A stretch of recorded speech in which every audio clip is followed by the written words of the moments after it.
Power! Union! Power! Union! Power! Union! Power! When I say worker, you say power! Worker! Power! Worker! When I say worker, you say power! This rally and this march is the beginning of what could be a powerful movement.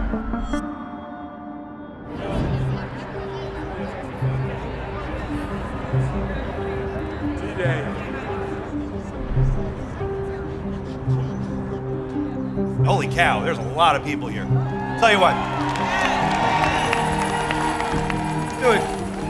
We do a selfie.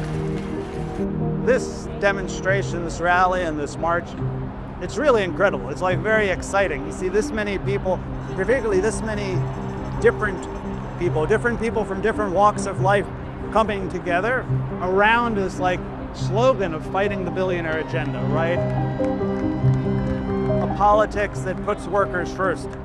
Philadelphia is the birthplace of America's labor movement. And so it is so appropriate that we are all gathered here today in one voice, standing up for our rights. Yeah, so I've been politically active really since the early aughts as part of the anti-corporate globalization movement, and then I really picked up, was very active in the anti-Iraq war movement, which saw lots of demonstrations, in fact, the largest demonstrations the world had ever seen up to that point. Since then, we've got Occupy, we've got Black Lives Matter, we've had a lot. We had the first Trump, solidarity with Palestine, this union upsurge now, rise of Bernie to national prominence.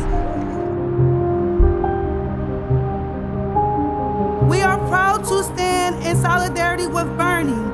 Everyone, please, please, help me welcome Senator Bernie Sanders.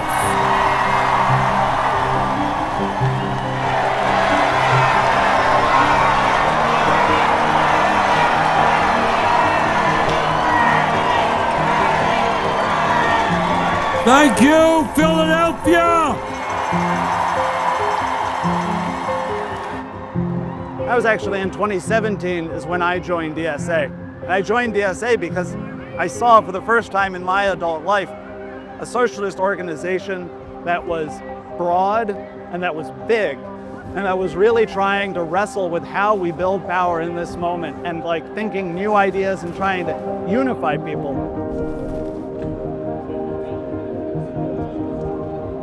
The system that we're living under is crisis prone. It creates crises like this. I was recently evicted from my home a day before my birthday. It is extremely mentally draining to be living like this. My life is a constant reminder of what I can't do because of the money I don't have. I love to laugh and be around people, and those things are few and far between when this dark cloud of wages is over my head constantly. You can look around at the society we live in and we face crises. The working class is facing crises and is suffering. There's millions of people who don't have health care, who have to choose, make terrible choices between housing or their health or their children, food or housing. Like millions of people are in this sort of critical situation. And I think the question for now versus 100 years ago, when we saw this mass worker movement, is less a question of are things bad enough to motivate people to do something about it, but rather, do we have a vision that compels people, that people can believe in for how things could be better? And we have to be able to come and say not just there is an alternative, but to be able to describe that alternative in a compelling way, in a way that people can believe in and can really put themselves and put their life behind, right? A vision they can bet on. Work to organize. My coworkers. My co-workers. We as the working class must declare our independence from both political parties. So I think it's important that DSA is out here today on May Day with all of these unions around this International Workers' Day. Because we know that like the main antagonists, right, the people who are sending us into crisis, it's the capitalists, it's the very rich, it's the 1%, it's the millionaires and the billionaires, right? Those are the people we have to defeat. That is the class of people that we have to defeat. It means paying our teachers a wage that they deserve. But we also know that they derive all of their power from wealth extracted from working people. We've got to organize the working class. We've got to organize workers, because if workers are organized, they can take that power back away from the capitalists. And unions are the way the working class organizes itself. Because it's only through organization that we can accomplish things at that societal level. So we all know that a better world truly is possible, but we also know that we can't rely on politicians alone to fix it. We are the many. We have the power. That's right. It's bigger than me. It's even bigger than us. This movement needs to grow. We need everybody organizing their friends, their families, their coworkers to get in the streets and fight back. Are you ready to march for our brothers and sisters?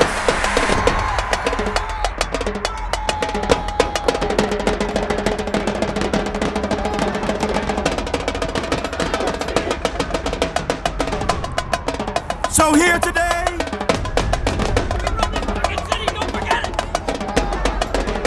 we are not just calling for incremental change. We are calling for a moral revolution.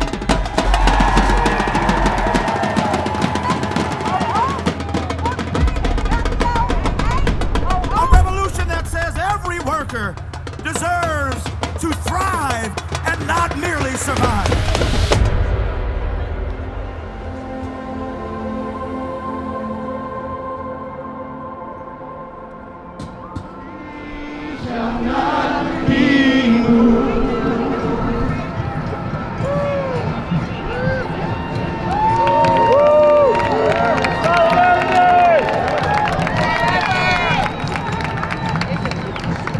We finally have a left that is not divided into a bunch of different little organizations or issue-specific campaigns. Who's got the power? We got the power! What kind of power? Union power! Who's got the power? We got the power! What kind But a of left that is unifying, coming together, and figuring out how to be in organization together, and through that organization take on like bigger and bigger challenges. Respect your First Amendment rights, but we're asking you please to move to the sidewalk to avoid arrest. If at any time you want to get up, you may do so. Thank you. This will serve as the second warning.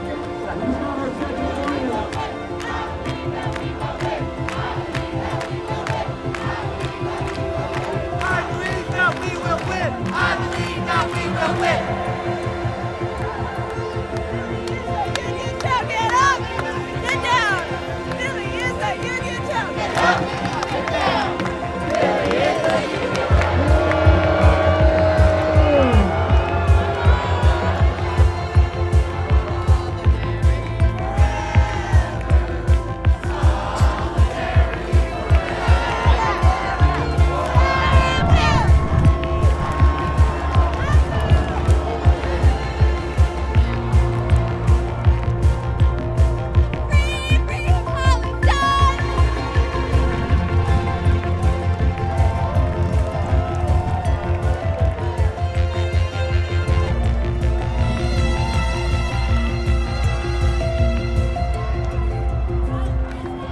We have to unify.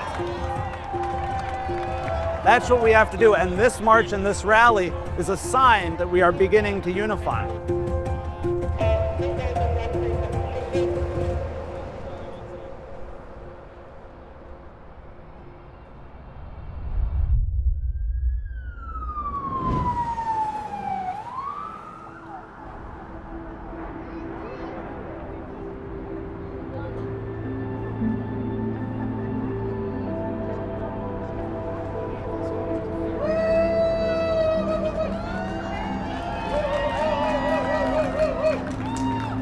Great way to spend May Day. You know, I wouldn't spend May Day any other way.